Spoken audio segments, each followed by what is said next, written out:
Hey guys, thanks for tuning in to another video here at the Armory. The long-awaited video has finally come where we are now going to shoot on the range today. So, I'm sorry for the delay, guys. I know it's been a long time, and just with the holidays, personal things going on, and with the weather not being very cooperative, it's kind of put a dampener on a whole lot of things that was trying to be done. But without further ado, here we go. Our first firearm that we are going to be shooting on the range today is going to be the Centurion 14. This is the Browning high power clone that we actually have here for you today. So obviously, quick safety check. The firearm is unloaded at the moment. So today we're going to give our first shot impressions on this firearm. So I have not shot this gun yet. So we're going to hopefully answer some questions about previous commenters about this firearm and some of the issues that they may have been having with the firearm, and I hope I can answer that for you guys today. This is not going to be a very huge, comprehensive shooting video. We're just going to shoot a handful of rounds, make sure that the gun functions with the magazine disconnect removed, make sure that with the magazine out, it'll actually fire and cycle properly. So, without further ado, we're going to go ahead and we're going to get started. So, I'm going to set this down right here. I'm going to go ahead and put on my ears. Don't need to lose my hearing already. And we're also going to be testing 3 different kinds of magazines. So, the first one that I've got right here is a Metgar mag. And then here is the magazine that it came with. There's no identifying markers on here, so it's a whatever mag. And right here we've got the Springfield Armory mag. You guys can see that right there. There we go. The Springfield Armory magazine. This is for their SA30 model. And keep in mind, guys, it's a little windy out here, so you may hear it in the background, or the camera may tip over. I'll keep making sure that I check on the camera to make sure it's still rolling. All right. So, with that having said, here we go. We're going to go ahead and we're going to test the stock mag first. All right. All right. Safety's on. Everything's good. So as you can clearly see, I got 3 targets out there, but we're sitting at about 10 yards away from them. I got 1 large rain target right there, a medium-sized target in the middle, and a silhouette target on the other side. So got my little shrapnel box right there that I had built to catch the shrapnel from the bullet expanding. So that's enough talking. Let's go ahead and let's have some fun.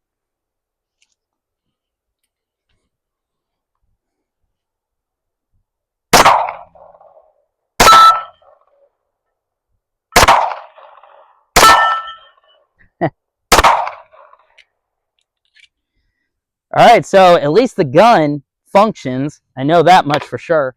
And you can clearly see right there that knocked the big one off. So, first shot's pretty straightforward. I mean, there's a little bit of a kickback, which I was expecting a little bit. This is a 9mm, but this is an all-steel gun.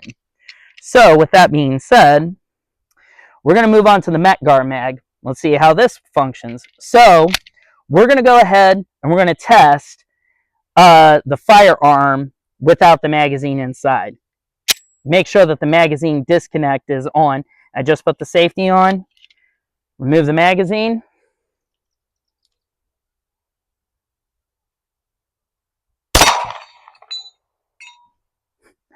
Well, that just knocked off one of the hooks, but it fired.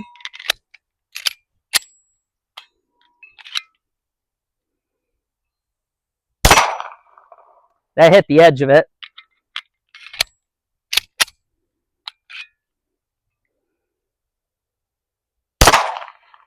Missed that one.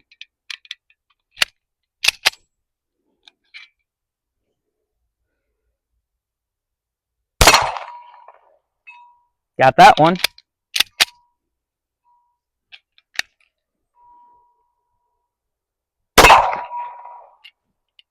All right. So, firearm functions without the magazine disconnect in there, so I would say that I did that fairly well. And Metgar mag cycles just fine. On the last shot, I did not remove the magazine, and it locked the slide back. So, it actually works very well. So, we're going to go ahead.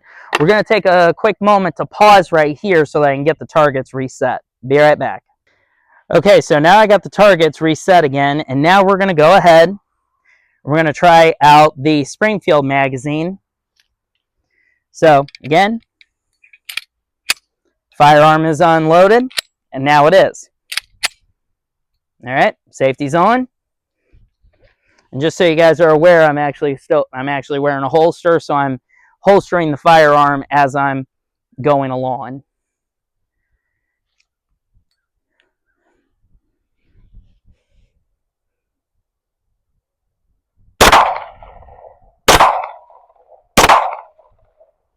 Oh,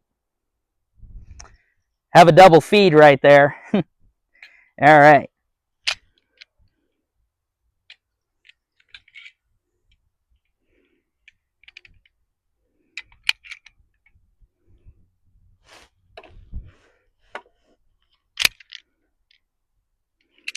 Okay, let's go ahead and continue on. I'm going to put a couple more rounds into this magazine, and let's just see what happens. All right.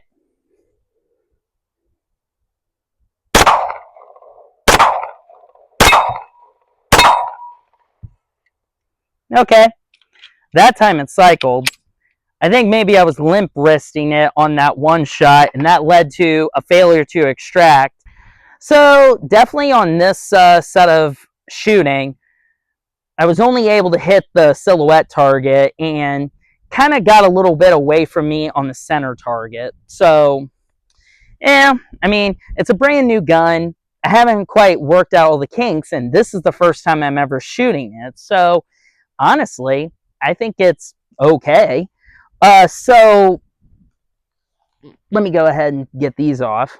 So as far as what I can tell, the firearm actually feels and shoots fairly smoothly. I mean, it's just one of those things that I have to get used to. But just like the 1911 that I have personally, I'm starting to get a little bit of hammer bite right there because, and again, just so everyone is aware, the firearm is unloaded.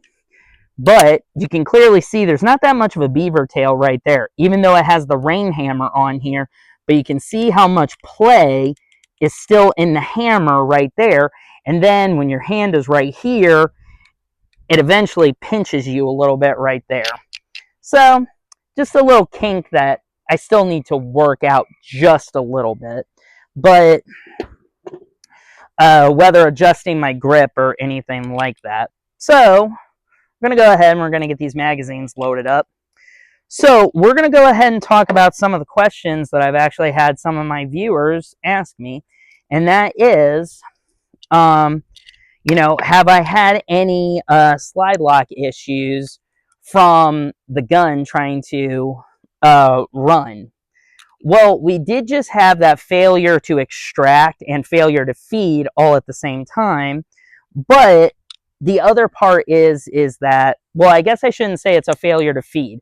It was just a failure to extract, and that held up the slide from pushing the next round in. So it's not a failure to feed, it was a failure to extract. So let's fix that right there.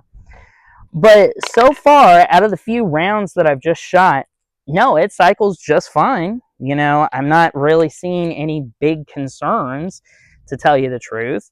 So, and then the other question that I had was from another viewer where he was, if I was understanding his comment correctly, it was that his hammer was not locking back all the way on the follow-up shot, so which meant that it was pretty much shooting cycling back and not stopping, and then it would just like shoot it again. So not quite an automatic, but it sounds like what is going on with his hammer. And again, firearm is unloaded, so as everyone can see it real quick. But it sounds like this little hang up right here, where the hammer is supposed to click right here. It sounds like what he's saying is that there is no like lockup right there, and it's just going back and going back and going back. If that is what he was meaning, I could have been reading the comment wrong, but he was talking about what he should do in trying to fix that. But again, if I have this totally wrong, please feel free to comment on this video and correct me. But from what I understand, honestly, you could very easily fix that method yourself, whether you just want to take apart the gun, install a new hammer on there, or what have you, for example. Or you could just send it back to Centurion and see if they'll just give you another one or fix your issue right then and there. So, as for the slide locking while running, I haven't run into that issue just yet, but let's go ahead and we'll run a few more magazines and see if we can get that to happen again. Or see if we can have it happen to us, I should say. All right.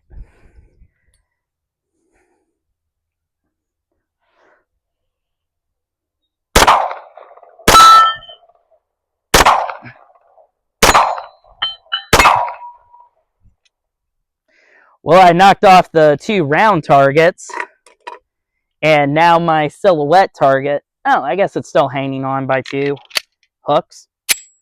All right, here we go.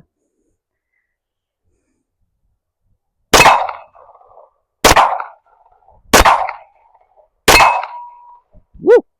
Got a brass on me.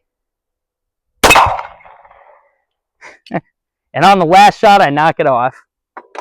Well, so far, I'm not experiencing any slide lock, but let's see what happens if I manipulate my grip a little bit more, and let's see if that will be the cause of the issue. Okay, guys, one more time. I had to reset the targets. So, here's what we're going to do. I've been using the Weaver stance as my main grip for when I go into pistol shooting and etc., etc. Now, a lot of people will tell you that the more modern day stance to do is the isosceles stance, but here's the thing. Since I'm left-eye dominant, it works better for me to use the Weaver stance instead of doing the isosceles stance. So, my philosophy is pretty much this. Use the stance that makes you the most accurate. So if the isosceles stance works for you, great. If the Weaver stance works better, even better. So now, what I'm going to do is I'm going to do a more modern day stance and grip, which I will do the isosceles stance. But instead, I'm going to use the modern day grip of putting my hand all the way up here on the side of the gun. And we'll go ahead and see if that doesn't cause the gun to slide lock. So, I'm going to go ahead, get the next mag in there, give it a couple minutes because I don't know if the camera is going to blow over because of the wind. Get the gun all set up, get my ears ready. All right, we'll go ahead and give it a shot.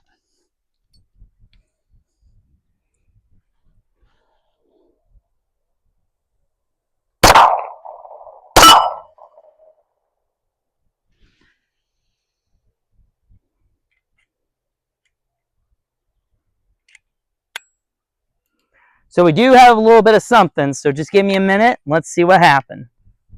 So, okay. Obviously, I wasn't pulling the trigger hard enough. I didn't know if we had a failure to feed or whatever going on, so I just wanted to make sure on that one. All right, we'll continue on.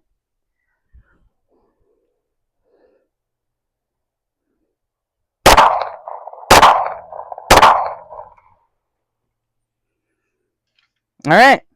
So, and in case anyone is concerned, there's no one behind the camera. So when I turn towards you guys with the gun out here, I'm not pointing it at anyone. So far, we've not had an issue with the slide locking prematurely or anything like that. So I really don't know what to tell our one viewer. I guess the only thing that I can pretty much say is just that maybe the slide lock right here, the slide lever right here is getting hung up because maybe there's a small burr in there and it's just making it really hard to ride on the frame to engage into the slide, and that's where we're possibly having some issues. But so far I haven't had any problems. So let me see something. 3, 6, 8. Okay, I got 8 rounds left in my leftover ammo box. Let's just go ahead and let's have some fun. So we're going to go ahead and, by the way, as you guys clearly saw, all 3 magazine types worked flawlessly. Except for that one with the Springfield, but I believe I was just limp wristing it right there, so that could have just been a me thing. So, again, I'm not very accurate with this firearm, but again, this is the first time I've ever shot it, so trying to work with the sights and trying to find the best grip for it, and also getting used to that hammer bite again. It's just, it's a learning curve. So, all right, got my safety on and everything. Put my ears back on. 8 rounds. Let's see if I can hit the target 8 times. Okay.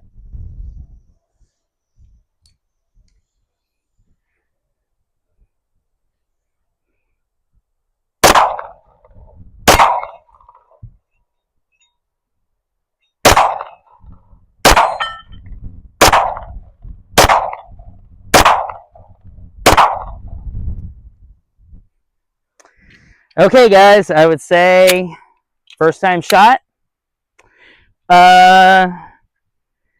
know, out of 8 rounds, I think I only got it to hit 4 times. So I'm 50-50 on this. So I'm half good, half bad. But unfortunately, like I said, first time shooting it, and I wanted to give you guys my first shot impression. So what have I learned from this firearm today? Again, safety check. Nothing inside the gun, nothing in the magazine well, from what I've gathered, it's actually a fairly decently shooting gun. And for $350 when I had purchased this, the price of these have not really went up all that much. If they did, it's been only about like $5 or $10. But for a Browning high-power clone, I would say that this is a pretty good 9mm pistol to be able to buy. There really isn't that much of a recoil kick when firing this gun. I just have to get used to where the sights and everything are placed on here. So, or get used to the sights and how to work it and all of that. So, either way, thank you guys for watching. Have a good day. And remember, shoot straight and shoot safe.